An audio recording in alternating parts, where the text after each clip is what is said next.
రెండోది ఒక పేరెంట్ వాళ్ళ అమ్మాయి మా అమ్మాయి డాక్టర్ కాదు కాదు అని ఉంటే చేపిస్తానని చెప్పేసి నేను తీసుకొచ్చేసి నేను అమ్మాయిని మంచి కాలేజీలో ఇప్పుడు డాక్టర్ సీట్ చదువుతుంది.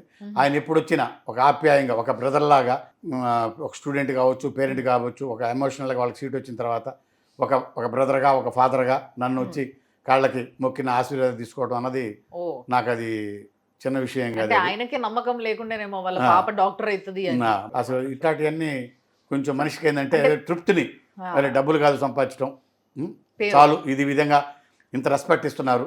రేపు మనం ఏ హాస్పిటల్కి వెళ్ళినా ఎవరైనా కలవటానికి వెళ్ళినా లేకపోతే మనం వెళ్ళినా సార్ మీ కాలేజ్ చదివాను నేను ఇక్కడ హాస్పిటల్ పెట్టుకున్నాను లేకపోతే ఇది హాస్పిటల్ పనిచేస్తున్నాను అంటే అంతకంటే ఇంకా డబ్బులు ఏముంది మేడం. బెస్ట్ కాలేజెస్ ఎంచుకుంటారు, చాలా పెద్ద పెద్ద కాలేజెస్ చూసుకొని ఇట్లాంటి ఈ కాలేజ్లో కొట్టాలి నేను, ఇట్లయితే ప్లేస్మెంట్స్ బాగుంటాయి, ఇట్లాంటి ఆలోచనలతో ఉంటారు.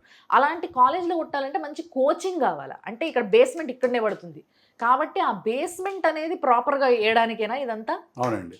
సో మంచి కోచింగ్ సెంటర్, మంచి ఇంటర్మీడియట్ కాలేజ్గా విఆర్ డాక్టర్స్ అకాడమీ ఎదగబోతుంది అనమాట. ఖచ్చితంగా. అంటే దీన్ని ఛాలెంజ్గా కూడా చెప్తున్నాను నేను. మాది నెంబర్ 1గా, ఎందుకంటే 50% రిజల్ట్ ఉంది మాకు ఇవాళ. 50% అకాడమీలో, నీట్ అకాడమీలో మాకు 50% రిజల్ట్ ఉంది. 48% నుండి 50% ఉంది. ఇది ఛాలెంజ్గా ఎవరికైనా ఏ విధంగా కూడా చెప్పమంటే మేము చూపించగలం రిజల్ట్ అది. అదేవిధంగా ఇంటర్మీడియట్లో కూడా అదే పర్సంటేజ్ పైనే వస్తుంది మాకు ఇంటర్మీడియట్.